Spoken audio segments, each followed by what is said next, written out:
say something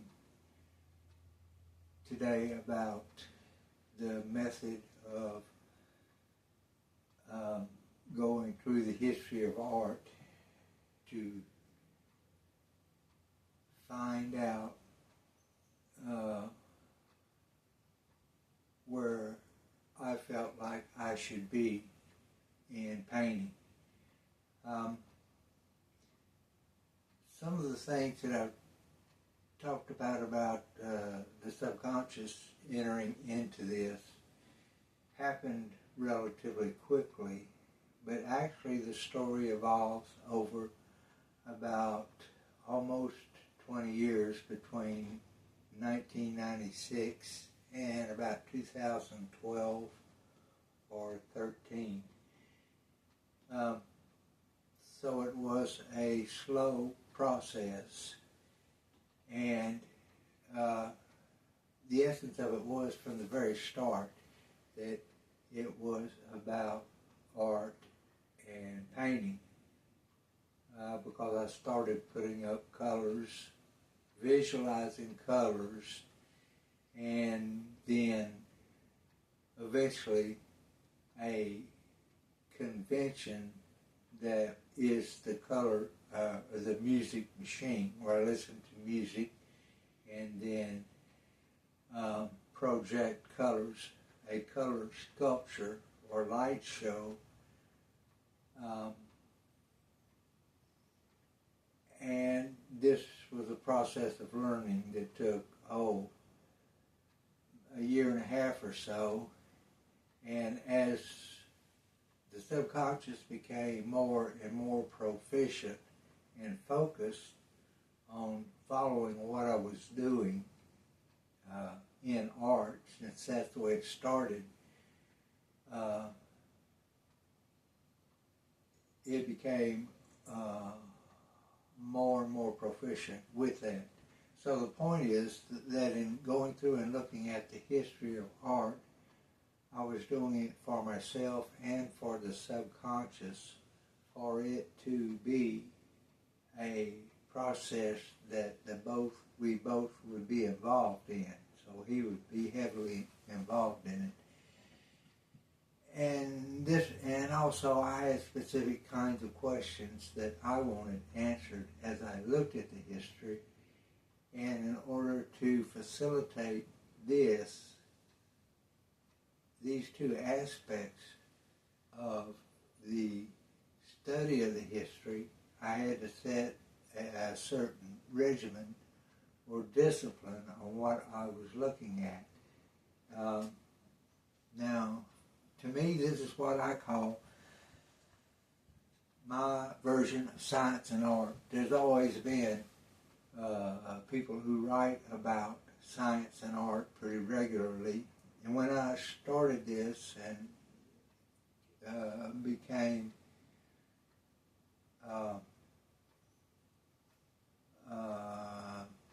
more knowledgeable about the subject, about what paintings are and how they had evolved,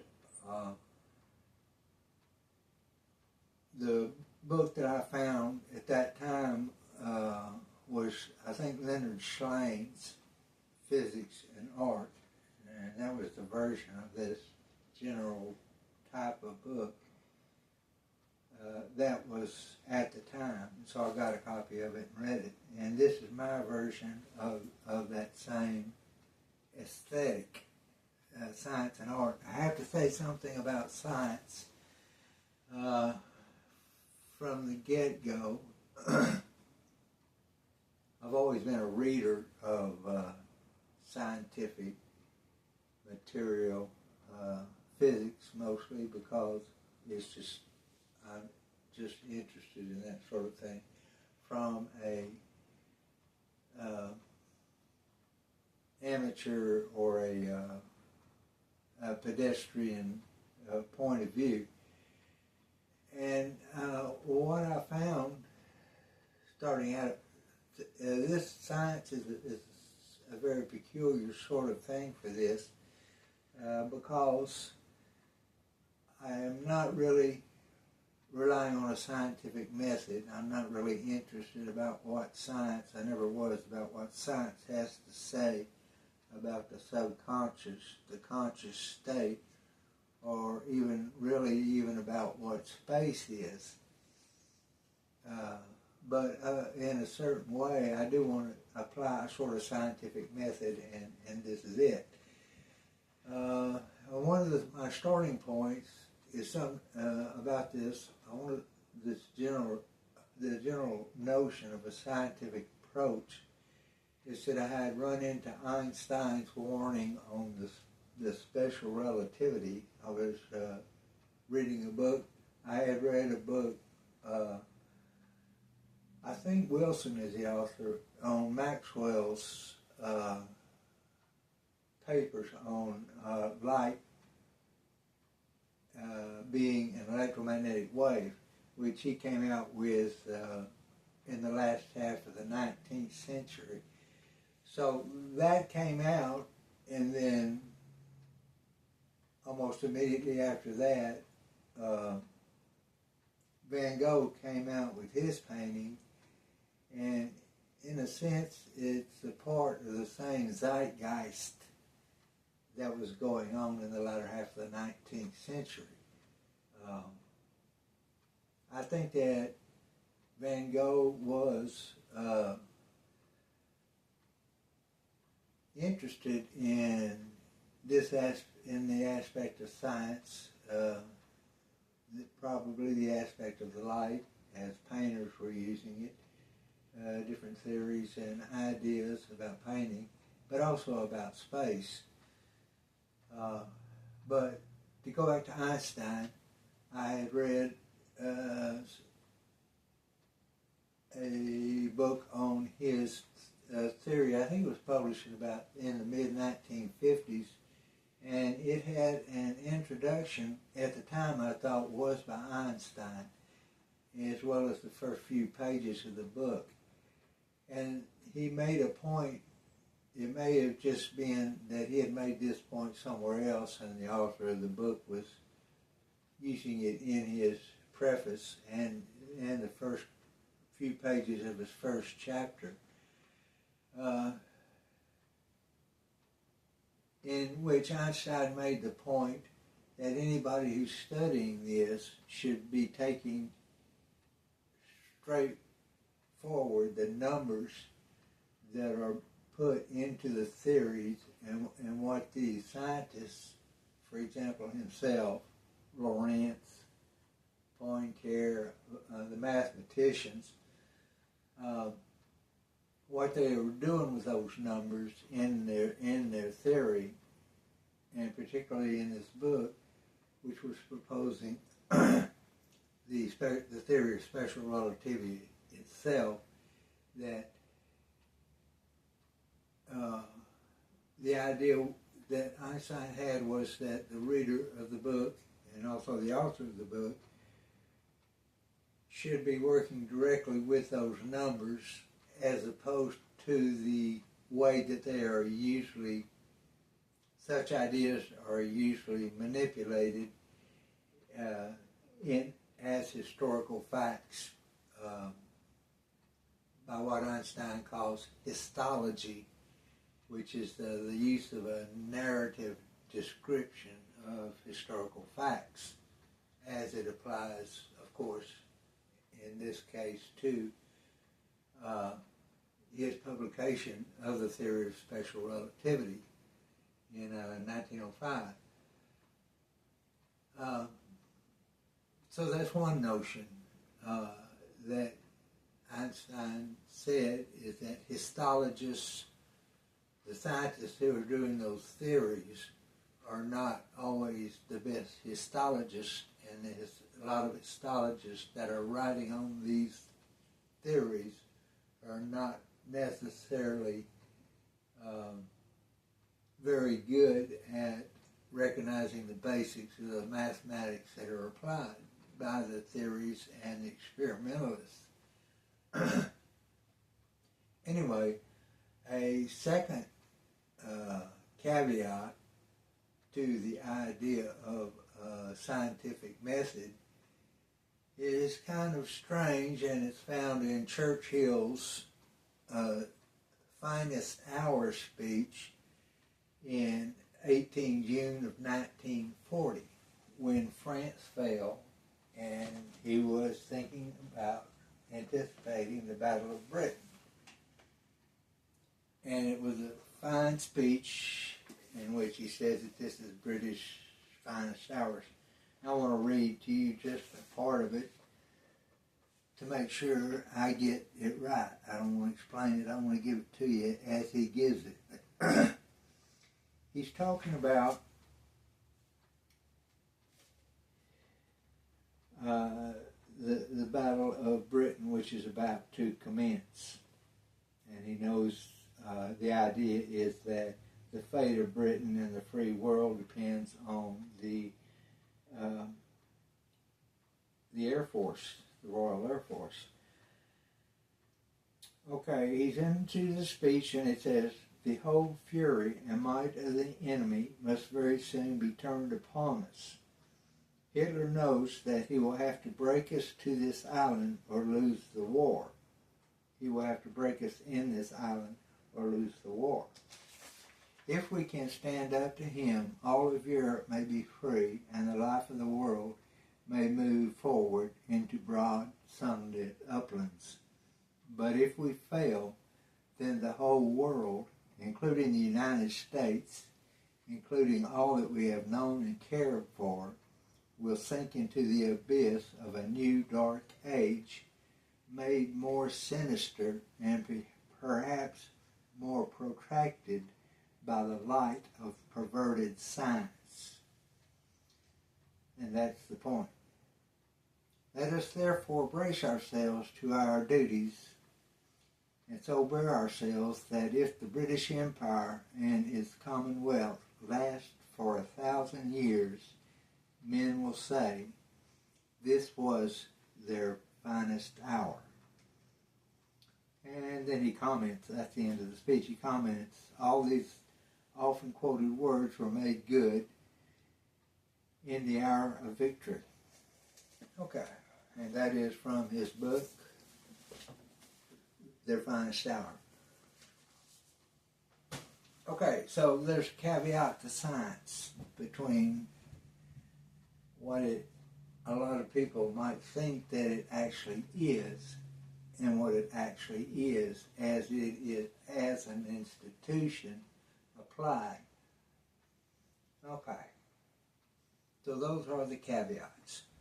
Now, the trick to the method that I use is I'm going to consider the history to be a sequence of free images, period. And I'll get into that here in just a little bit.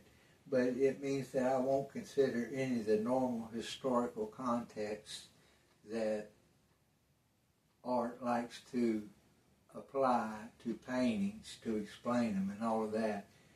In other words, I'm not interested in the author or the painters who produce these works. I'm not necessarily interested in the historical context.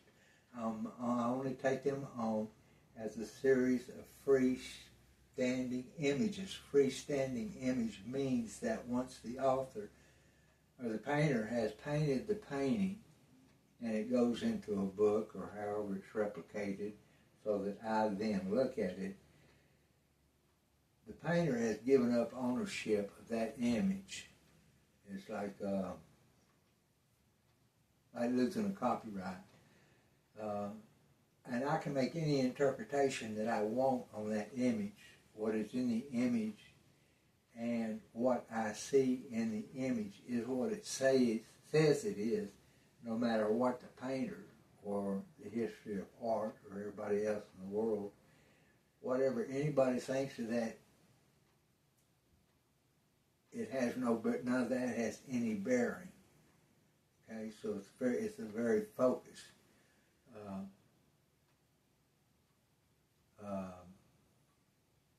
discipline.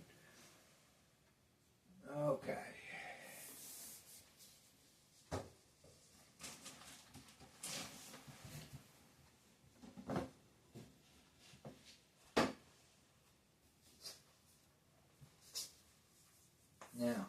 started out, since I live in the modern age, I thought I would start with the usual place that you start with modern art, which is realism and Courbet, is that his name? Realism and all that, but it actually starts with Monet's The Luncheon, as far as I'm concerned. So that is where I started out. My first book was a book of modern art, and I read it through. I'm going to read through these. I acquired sort of a small library, but there's a big, I've forgotten his name, a big history of art of the Western world. It's a great big book. I must have read through that 2 or 3 times over that time period. And I got to the end, I didn't see anything that I could use. I was curious about Cézanne. I dismissed Van Gogh completely. It didn't look to me like he could even paint. I was not a bit interested in anything that he painted, which is awful ironic because he, of course, becomes one of the most important. But anyway, I read through that, and then I started going back, starting with maybe the High Renaissance, Raphael, Michelangelo, Leonardo, and went again forward all the way through. It's still nothing, so then I went back all the way to the Egyptians, started with them, and ran all the way through. And somewhere along the line, I hit on Van Gogh. I realized what Van Gogh was doing. And Cézanne, those were the 2 most important, but also Gauguin, also Matisse, painters who comment on post-impressionism. Now, I also had an idea of this free image and paintings, and I would consider any image to be like an antenna that projects whatever, like a landscape, or say a window onto a landscape, but it projects like an antenna, like a hologram or a normal image of whatever is painted there. It's like a tree and a house, but it'll be in proportion to the size of the painting, which mostly, since they're pictures in books and stuff that I'm looking at, they're not grand, large-scale, real things. And the reason for that is I want this antenna to project in the same way that I project space. I project these colors and the dream state in a space, just in a virtual space, but not necessarily far away, or in real world metrics. So the picture's going to do the same thing. They're usually small, and so they project, in the space that is immediately behind the small picture itself. And that's the same as the dream state projection. Originally it started out, all of them were in the space, right, say in the same room that I'm in. They weren't projected over large areas. Okay, so, and the picture projects, when I look at it as an image, anywhere in history, it projects in the same way that I project. And so that's also a discipline, and then that's the discipline of the free image. Okay, now I want to go through. So I went to Monet, and then I went to Raphael. Raphael, Titian, and all that, and went back up, and then I went all the way back and picked up that big history of Western art. It's probably every art school uses it, and went all the way back to the Egyptians, and read through. So what I'm doing is I'm learning a little bit at a time, but I'm also, over the context of the entire history, I'm adding bits and pieces from all the different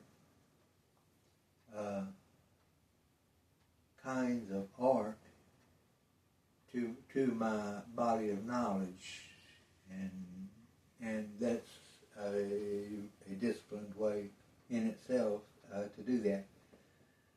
Okay. Now I'm going to get more detailed about that. Now hopefully I can just make clear what this process is, because it worked and it's what I used. I don't know that I can brag or anything about it, but okay, the free image, here it is.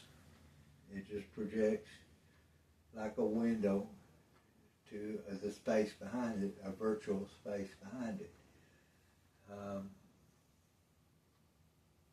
And that's all there is to that.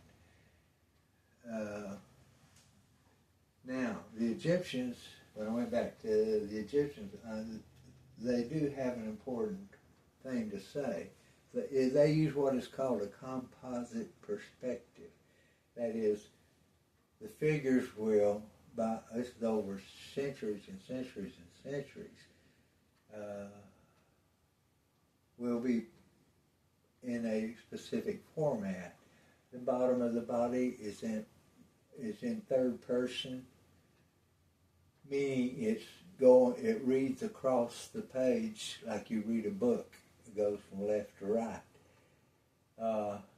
But the torso and the head will also be in third person. But the torso will be in first person, and that means the direction in which it goes, the direction of the dynamic in the third person is across the canvas. It's something that's happening, and that's how you read it. But the direction of the first person is the normal, what is called the normal of the plane. And any plane here will project a normal. And in mathematics, that normal will usually be the area of the plane. So the area of the plane is a vector, and it's perpendicular to the surface of the plane.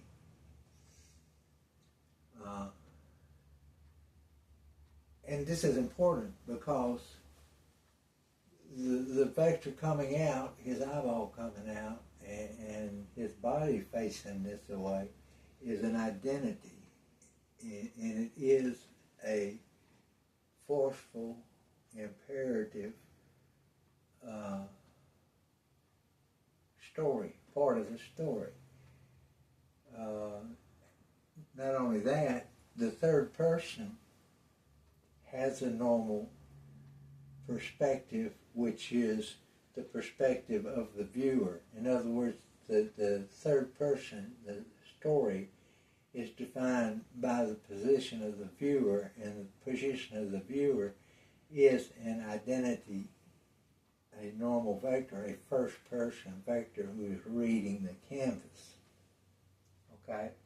So he has this first person vector coming out of the board.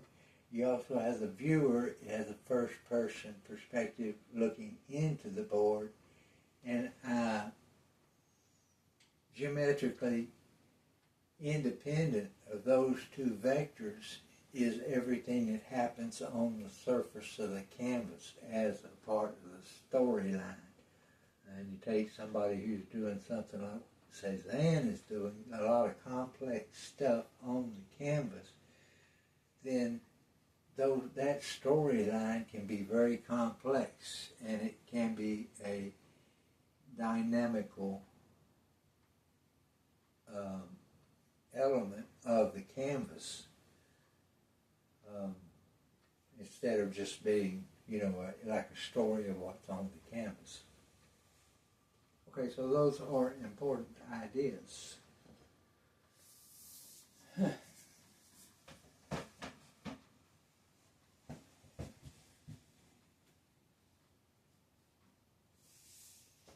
Now,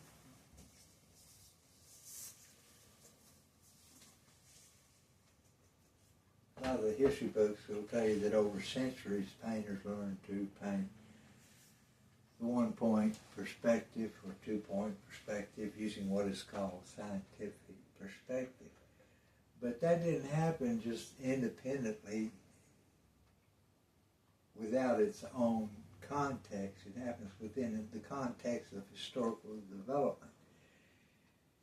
And the next important concept was the master Flamel. Roger Campen is his name, but there were others.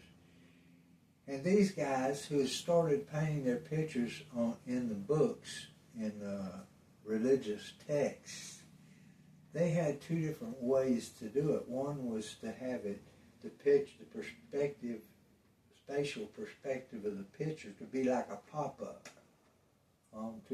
above the surface of the book.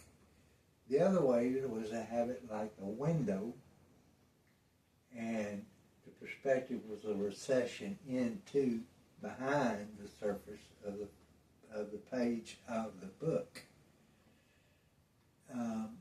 And this is some very interesting stuff too, because Campen used pretty much everywhere an exaggerated perspective, where it looked like the bench, say in here, was extraordinarily long. The distance of the perspective of a room was very deep. And however, in a picture like the Annunciation, he draws the surface of the table almost perfectly round. It has no foreshortening. When you go through a depth like that, that's called foreshortening. A lot of things happen here really that are really interesting. Because this sort, you could say, and what the book history usually says, that they hadn't learned to apply that perspective to the table. They weren't that good at it, and the same reason they made it so deep. But as a freestanding image, you can't make those kind of excuses or tell those kind of stories to explain what you actually see. That's the whole point of the idea of a freestanding image, is that I have to explain that by what I see. So, it is possible that in the picture, this is the general setup here is for the Annunciation. He is doing the same thing that Cézanne does deliberately. He's breaking the composite perspective down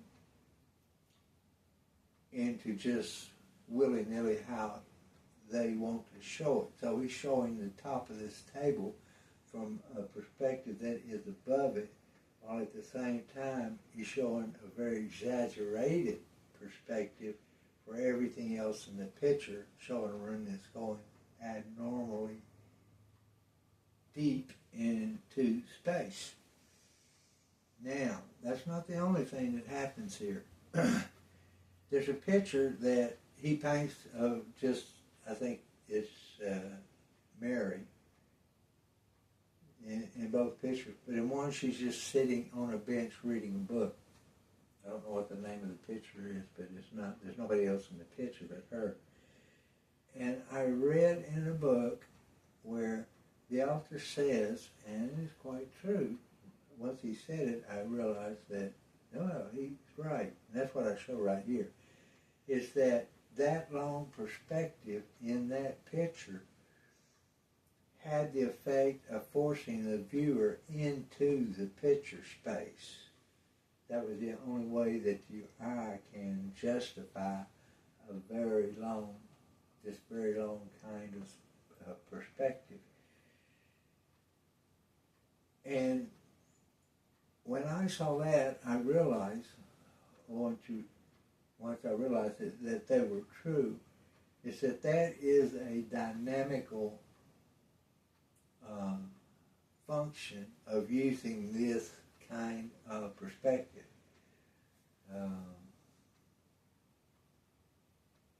And there's a problem with that, because for a dynamical function such as that, you need to be able to make a mathematical expression of the dynamic. And we don't have the mathematical tools, the fundamental units of mathematical identity to which we can subject to that sort of dynamical equation.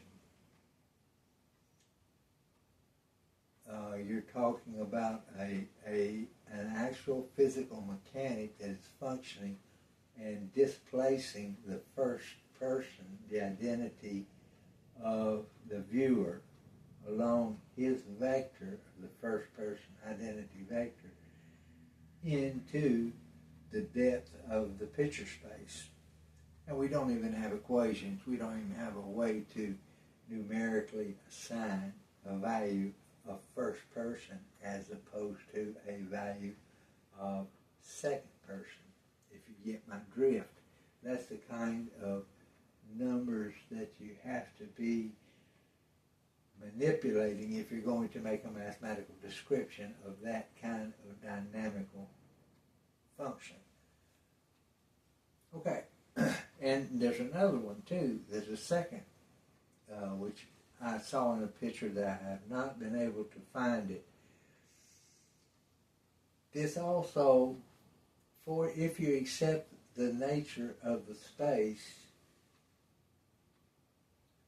to be exaggerated, then you have also affected, and you try to rationalize it to represent a physical reality. This forces or allows for a sort of chaotic foreshortening, which means that in the depth of the room, space can collapse, but at the front of the picture, space can explode. So you have an extraordinary widening of the front of the picture, or magnification. And effectively, it's a magnification as a part of the foreshortening of all objects at the front of the picture. So it splays out. And that makes me think of, if you think of Van Gogh's chair, the floor drops like this. That's one of those effects. It's the same thing. The space just, it has the picture, the things in the space have a tendency just to collapse, to fall into the plane of the viewer. But I saw that in another picture. I haven't been able to locate it where I saw that at. But in some pictures, in this application, you'll just see an extraordinary widening of the close end of just about anything that's in the front of a deeper space. Okay. Then, for Titian and Raphael, this is what really set me off. I've got a video on Raphael where I explain it, and this is the exact effect that Raphael's picture forced me to deconstruct his geometry on. And Titian and the Venetians used to do a lot of glazing and scumbling, and this is in portraiture painting, and they would make it between darker and lighter, less translucent to more translucent areas of the skin, say in a portraiture, between, say at the shoulders to at the top of the face, the hair, and they would make sure that as you receded into the body of and into the shadow of the sitter or the picture, the tone became cooler, and that's about it. So you would alternate, even though you might be drawing skin here and hair here, and maybe a veil or something on top of the head or whatever. As you go up into the light and into the top of the face and the head, you get warmer and brighter surfaces. And this is how they made skin, and it is a problem, translucence. Translucent volumes, translucent colors belong in the dream state. They do not belong in the real world. In the real world, you have light reflecting off of surfaces, opaque colors. But you can engineer translucence. I say this in another video. And this is an example of the engineering that they use to make translucent surfaces. And they did this deliberately. Okay, now, Raphael, though, is the one who set me off into visualizing colors. Instead, I wanted to study him, but I didn't want to take the trouble of painting him. And he used to just alternate warm and cool colors in just any objects, like the clothes a person was wearing. And it gives and the problem is that it gives a better perception of depth. The problem is that you're increasing the perception of depth beyond the actual geometric perception of depth. That is the geometry in which the picture is asked to be accepted. And just what they're doing is they're imposing a depth on the surface of the volume that is the skin. And if you accept it as that, what I show in the other video, and you really study, the picture that I used is Raphael's La Valletta. His figuration of the face actually fails, and what you perceive as the volume and the surface of the face falls into the canvas for this very reason. Okay, so these are paradoxes in the classical art. And what they lead to is, in Cézanne and Van Gogh, they lead to painting in the virtual space, which is the same space that we dream in. And also what you do, where you go when you want to fly in the astral plane, or when you dream, when you want to have an out-of-body experience, that is where you go. Lucid dreaming is one way to do it. Astral plane, flying the astral plane, is another way of doing it. Okay. Now, we get into Van Gogh and Cézanne are the two.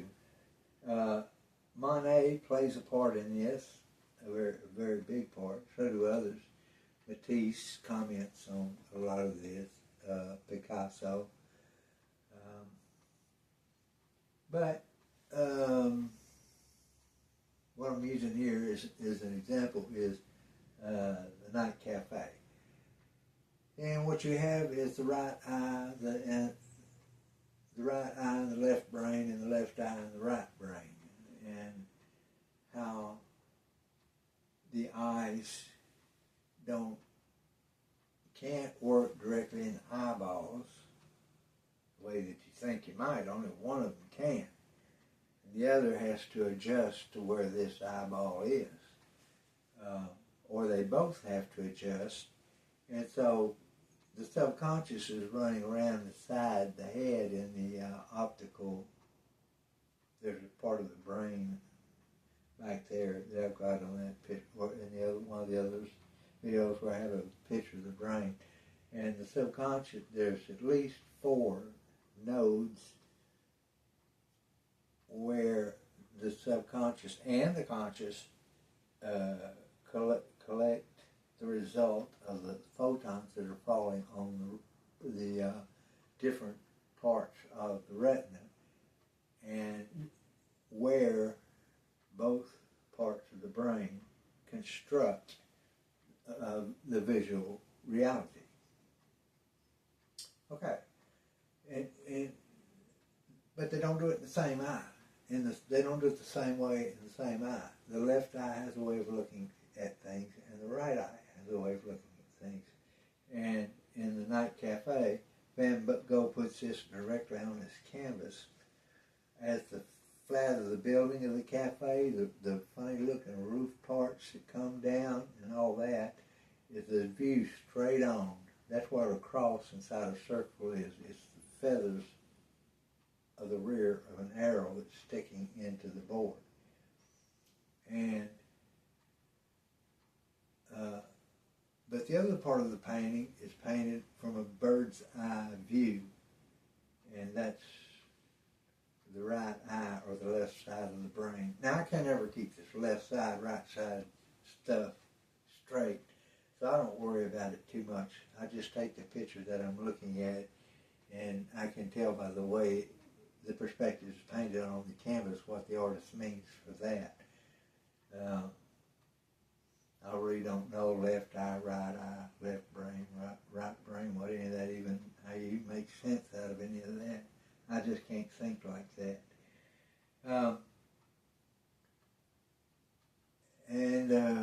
There's that. Now, I want to make a couple of points. In the Mona Lisa, the horizon of the left and the right part of the canvas, they don't align, and the historical story is, which again, we don't use those kind of stories here, that the idea makes the brain perceive that the subject, the Mona Lisa, the woman, is moving in the picture. And that's supposed to do something for it. I don't buy none of that. It's the same thing here. Cézanne does exactly the same thing for his tables.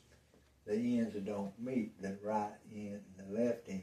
If you make a circuit along the surface of the table, the ends of your arrow will not meet. There'll be an inch or two off.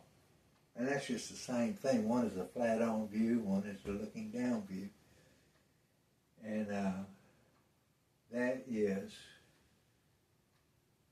that's sort of an improvement on the, or refinement on the ancient Egyptian of a composite perspective between first person and third person.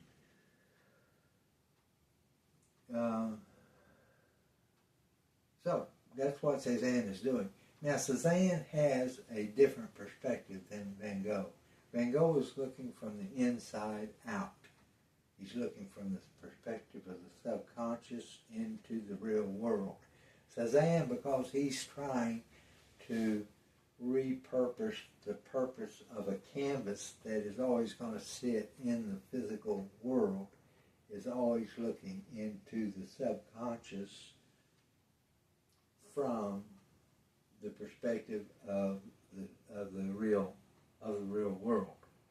So his view is always antipode to Van Gogh's, but doesn't mean that they're not describing identically the same phenomena, if you get my drift. There's just two different views of the same thing. And the thing is, of course, the communication between the viewer and the canvas, but also between, as it always is, between the subconscious and the conscious. Conversations are going on in both directions, always, between the conscious and the subconscious. And the thing about that is, this whole discipline that I'm using, looking at the history of art, puts the ball squarely in the subconscious court, at least half the time. So he's looking at this with me, but I can have questions about how things look to him, and all I have to do is look at it, and if I don't settle it out by just viewing something, then he'll dream for me. He'll dream what his, and he, if it's something he's excited about, then he'll just go haw haw and give me a pile of the dreams on. If it ain't worth anything, he ain't gonna be really that interested in it. Okay, and I run into this concept actually in Cezanne of the stipples. If I took a paintbrush and a pile of dark paint and a pile of light paint, I could put it in the dark paint and then in the light paint, and I plop it on the part, on the board here, it's going to give me a splat of dark with a little bit of light in the middle. In order to paint, put the combination down still keeping them separate. And that is a stipple of a rock. That's how you paint rocks. If you want to paint rocks, you paint dark and then paint light. Plop your brush down in the dark, and then you turn it over a light puddle and just touch it. And then you plop it on the canvas or drag it on the canvas like that. You got a perfect rock. How about that? Okay. Cezanne, on the other hand, in a picture, I think it's La Femme Fatale, he paints a naked lady sitting here, and it's got a rose here, and then the painter's over here. This chevron, which is actually just the corner of a canvas turned on its end, is a two-stipple. You have to hit your brush twice to do it. But it's the same kind of stipple as this one here. This one cannot be assimilated by the conscious mind, by the conscious part of the viewing process. This one cannot be assimilated by the subconscious mind. It can't be directly synthesized or mechanic. It doesn't compute. So you can build a structure out of these. Van Gogh, in the same night cafe, he turns them up in half spheres to make pebbles out of them in the road, and then brings them up in the flat of the tabletops. But in my favorite pictures here is the painter on the way to work, which he and his shadow are walking, and they're walking in the part of the mind behind the eyes. So he has two trees that are for the eyes, and they're walking along the road, and he's walking, and his shadow is walking, and both their sticks are pointing to these pebbles on the road, and that's what he's pointing out. that's where he admits that he is painting from the inside, from the subconscious mind, looking at the conscious reality. And Cezanne, of course, is in the conscious world. He can't build any structure out of these. You can't build a structure out of them because they're closed spheroids.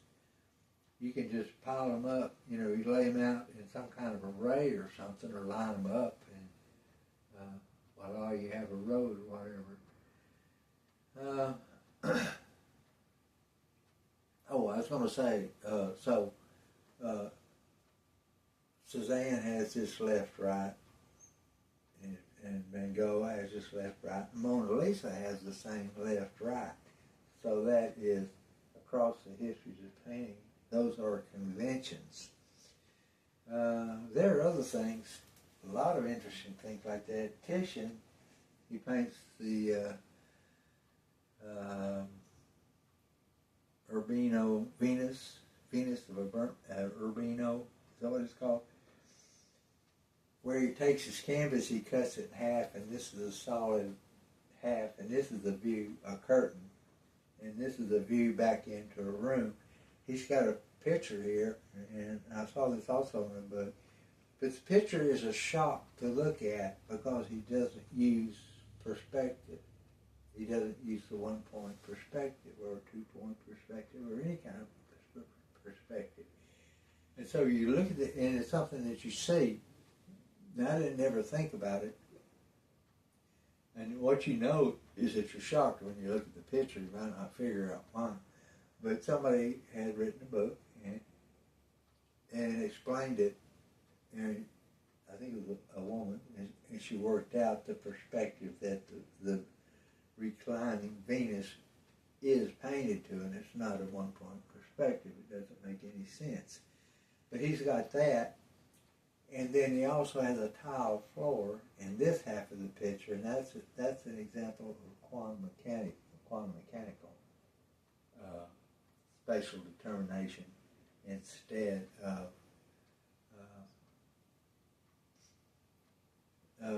scientific perspective, single point perspective, spatial perspective.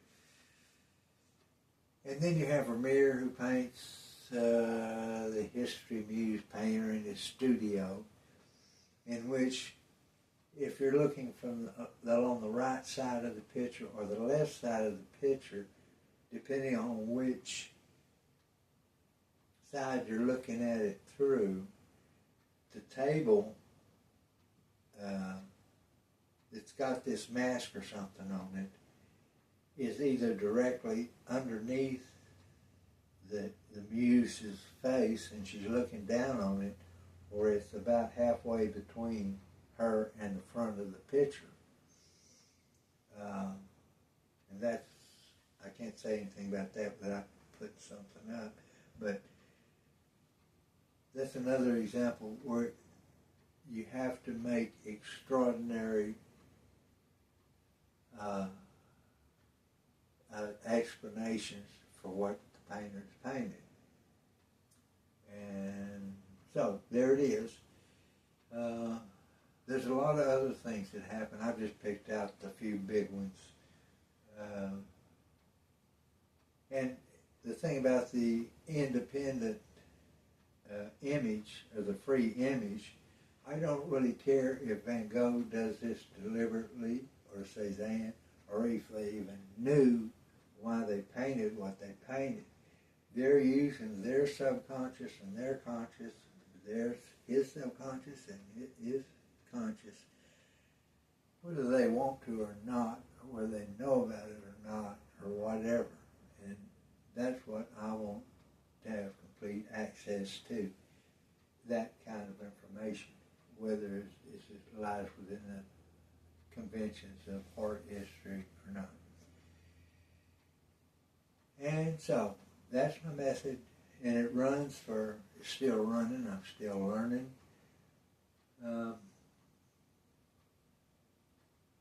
But it's a particular way of building knowledge, and it's a disciplined, methodical approach overall, for better or worse. if I wanted to point it out. Thank you.